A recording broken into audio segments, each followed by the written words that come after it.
భూపాలపల్లి జిల్లా మహదేవ్పూర్ మండలం కాళేశ్వరం ప్రాజెక్టు పరిధి మేడిగడ్డ లక్ష్మీ బ్యారేజ్లోకి 60,500 క్యూసెక్ల నీరు చేరినట్లు ఈఈ తిరుపతిరావు తెలిపారు.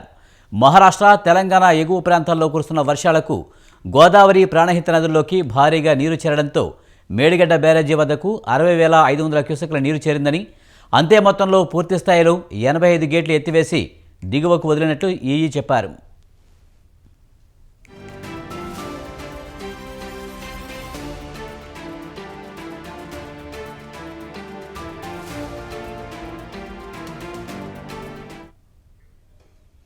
పూర్తిస్థాయి సామర్థ్యం 16.17 టీఎంసీలు కాగా, ఈ సంవత్సరం పునరుద్ధరణ పనుల నేపథ్యంలో పూర్తిస్థాయి 85 గేట్లు ఎత్తివేసినట్టు చెప్పారు. భూపాలపల్లి ఏరియాలో సింగరేణి ఓపెన్ కాస్ట్ గనుల్లో బొగ్గు ఉత్పత్తి నిలిచిపోయింది. వర్షం కారణంగా రోజుకు 4,000 టన్నుల బొగ్గు ఉత్పత్తికి ఆటంకం కలిగింది.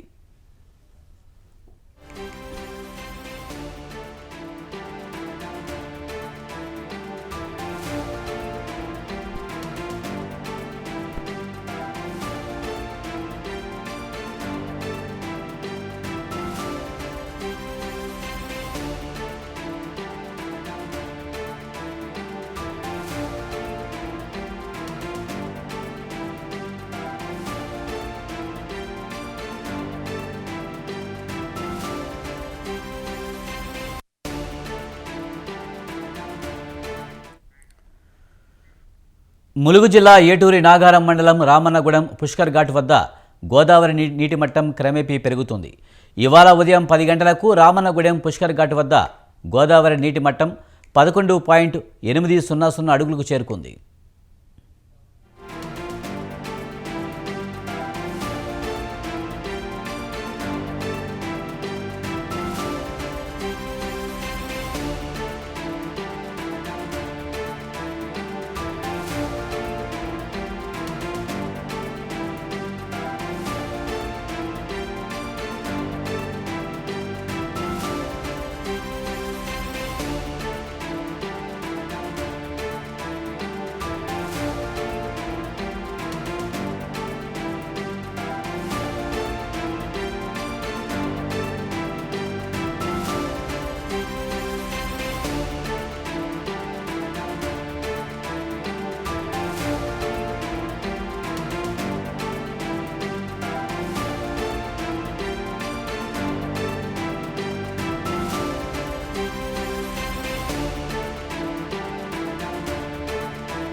తెలంగాణ వ్యాప్తంగా భారీ వర్షాలు దంచుకొడుతున్నాయి. ఇక వరంగల్లో పరిస్థితిని మా ప్రతినిధి సుధాకర్ లైవ్లో అందిస్తారు. సుధాకర్, వరంగల్లో వర్ష ప్రభావం ఎలా ఉంది? Thank you Vijay. గత 2 రోజుల నుంచి కురుస్తున్న భారీ వర్షాలకు వరంగల్ నగరం మొత్తం నీట మునుగుతుందని చెప్పుకోవచ్చు. గత కొద్ది రోజుల నుంచి కూడా చూస్తే ఇటు ఏటూరు నగరం ఏజెన్సీ ప్రాంతం ఏదైతే గోదావరి పరిహార ప్రాంతం ఉందో అదే కాకుండా ఇటు భూపాలపల్లి జిల్లా మొత్తం కూడా నీటిలో మునుగుతుంది. గత కొద్ది రోజుల నుంచి చూస్తుండో ఈ యొక్క భారీ వర్షం పడడం జరుగుతుంది. దీనికి కావాల్సిన ఏర్పాట్లు కూడా అధికార యంత్రాంగం కూడా మొత్తం చేయడం జరుగుతుంది. వీరికి ఎలాంటి ఇబ్బందులు ఉండకుండా ముందస్తు జాగ్రత్తనే అధికారులను కూడా అలర్ట్ చేయడం జరుగుతుంది. ఇటు జిల్లా కలెక్టర్లకు సంబంధించి భూపాలపల్లి గానీ, ఎటునారం, ములుగు గానీ, ఇటు వరంగల్, హనంకొండ కలెక్టర్లు మొత్తం ఎప్పటికప్పుడు వాళ్ళకి క్షుణ్ణంగా పరిశీలించడం జరుగుతుంది.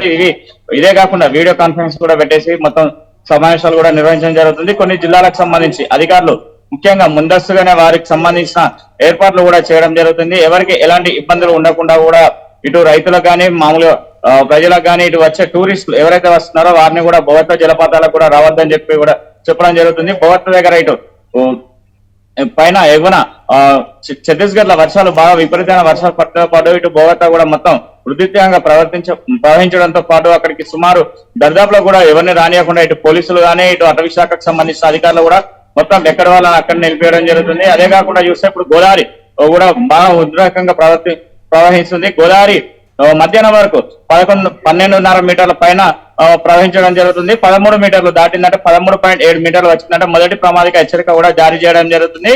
ఇది ప్రస్తుతం రామన్నపేట దగ్గర ఉన్న పరిస్థితి ఇది. అదే కాకుండా చూస్తే ఇటు కాళేశ్వరంకి వచ్చేసరికి ముఖ్యంగా చూస్తే కాళేశ్వరం భూపాలపల్లి జిల్లాకి వచ్చేసరికి మొత్తం అక్కడ ఇప్పటివరకు మొత్తం 85 గేట్లు ఏదైతే మెడిగేట ప్రాజెక్ట్ ఉందో మెడిగేట ప్రాజెక్ట్ సంబంధించిన 85 గేట్లు కూడా మొత్తం ఎత్తివేయడంతో పాటు అక్కడ మొత్తం 17.67 టీఎంసీ నీరు నిల్వ చేసేది ఉంది. అయినా కూడా అది మొత్తం నీరు ఎత్తివేయడంతో పాటు 4 లక్షల క్యూసెక్ల నీరు కూడా ఎగున వదిలేయడంతో పాటు ఇటు గోదావరి కూడా ఉగ్ర రూపం దాల్స్తుందని చెప్పుకోవచ్చు. అదే కాకుండా అక్కడి నుంచి కూడా ఇటు ఏటునారం నీరు వస్తుంది. ఏటునారం నుంచి భద్రాచలం రావడం జరుగుతుంది. భద్రాచలం దగ్గర చూస్తే 34.4 అడుగుల మేరకు ఇప్పటి వరకు గోదావరి కూడా ప్రవహిస్తుంది. అదే కాకుండా చూస్తే స్థానికంగా కొన్ని ఏజెన్సీ ప్రాంతాలలో ఎవరైతే ఉన్నారో అధికారులను కూడా లీవ్లలో ఉన్న వారిని కూడా తక్షణమే వచ్చి వారి యొక్క జాబ్ లో జాయిన్ కావాలని చెప్పడం జరుగుతుంది. విధులలో హాజరు కావాలి, లేదంటే వారికి కూడా తగిన ఇబ్బందులు ఉంటాయని చెప్పడంతో పాటు చూస్తే వారు కూడా అందరూ వచ్చి విధులు హాజరు కావడం జరుగుతుంది. ప్రతి ఒక్కరు కూడా ఎవరైతే ఉన్నారో విధులలో హాజరై వారి యొక్క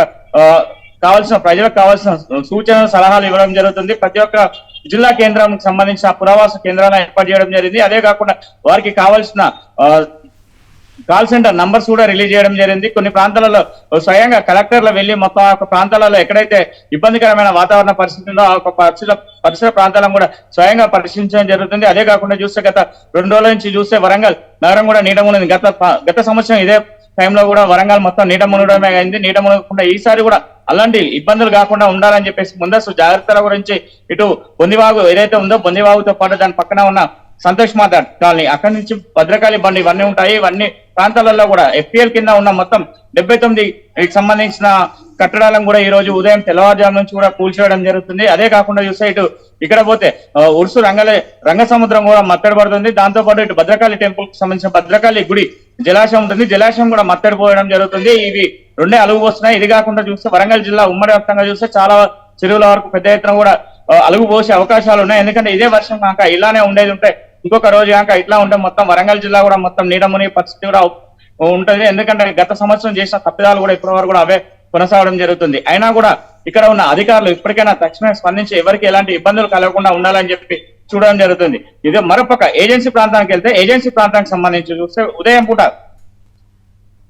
చూస్తే తాడ్వాయి నుంచి మొదలు పెడితే 7:30 వెళ్ళే రహదారి పైన జాతీయ రహదారి ఉంది. ఇక్కడ రహదారి పైన పెద్ద వృక్షాలు పడిపోవడంతో పాటు స్థానికంగా ఉన్న ఎస్ఐ సిఐ పోలీస్ సిబ్బంది మరియు ఫారెస్ట్ సిబ్బంది కలిసి మొత్తం అవన్నీ తొలగించడంతో పాటు అక్కడ సుమారు 2 కిలోమీటర్ల మేర ఉదయం ట్రాఫిక్ కూడా జామ్ అయింది. ఇదంతా మొత్తం క్లియర్ చేయడం జరిగింది. ఈ మరో పక్క చూస్తే భూపాలపల్లి జిల్లాకి వచ్చింటే భూపాలపల్లి జిల్లాలో open mining centres open mining కావచ్చు ఉన్నాయి. ఓపెన్ మైనింగ్ కావచ్చు 3 బావులు ఓపెన్ బావులు ఉన్నాయి. ఓపెన్ బావులు ఒక్కొక్క బావికి సంబంధించి 4 నుంచి 3,000 టన్నుల బొగ్గు ఉత్పత్తి అవుతుంది. ఈ యొక్క ఉత్పత్తి నిలిచిపోవడంతో పాటు పెద్ద ఎత్తున కోట్లాది రూపాయలు నష్టపోతున్నా అని చెప్పేసి వారు కూడా చెప్పడం జరుగుతుంది. ఇదే కాకుండా చూస్తే మొత్తం ములుగు కలెక్టర్ ఇంత ముందుకే ఒక ప్రెస్ నోట్ కూడా రిలీజ్ చేయడం జరిగింది. ఎవరు కూడా అత్యవసర పనులు ఉండనే బయటికి వెళ్ళాలి, లేని వేళలో ఎవరు బయటికి వెళ్ళకూడదు అని చెప్పడం జరుగుతుంది. సుదూర ప్రాంతాల నుంచి వచ్చేవారిని కూడా రావద్దని చెప్పడం జరుగుతుంది. ఇదే కాకుండా చూస్తే మొత్తానికి దీనికి సంబంధించి రైతులు కూడా పొలాలలో కూడా పోవద్దని చెప్పడం జరుగుతుంది. చేపల వేటకు వెళ్ళేవారిని కూడా జాలర్లను కూడా వెళ్ళవద్దని చెప్పడం జరుగుతుంది. ఎందుకంటే ఇక్కడ ఉన్న కరెంటు స్తంభాలు ఉన్నా ఎప్పుడన్నా కూడా వాటి దగ్గర గేదెలను కానీ ఆవులను కానీ పశువులను కూడా పోనీయకుండా వాటిని మేత కూడా పంపించకుండా ఇంటికాడనే కట్టేసుకొని మేత కూడా వేయాలి. ఎవరైనా కూడా కరెంట్ పోల్ కానీ ఇలాంటివి కూడా ఏవి ముట్టుకోవద్దని చెప్పడం జరుగుతుంది. దీనికి సంబంధించి ఇప్పటి వరకు కొంతమంది రిస్క్ టీమ్ కూడా పంపించడం జరిగింది. వారు కూడా వెళ్ళి గ్రామాలకు వెళ్ళి మొత్తం ప్రచారాలు కూడా చేస్తున్నారు. Vijay right, thank you Sudhakar.